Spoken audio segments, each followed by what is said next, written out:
Good morning, Mrs. Helena. Good morning, Mr. Robert. How is it going?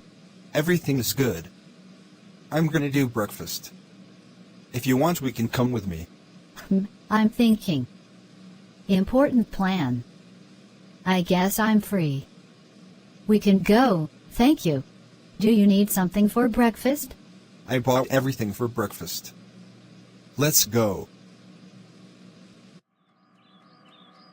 Thank you for breakfast. Doesn't matter. We are close neighbors. Yes, you're right. By the way, I have to go to work. See you tomorrow in my flat for lunch. Take care of yourself.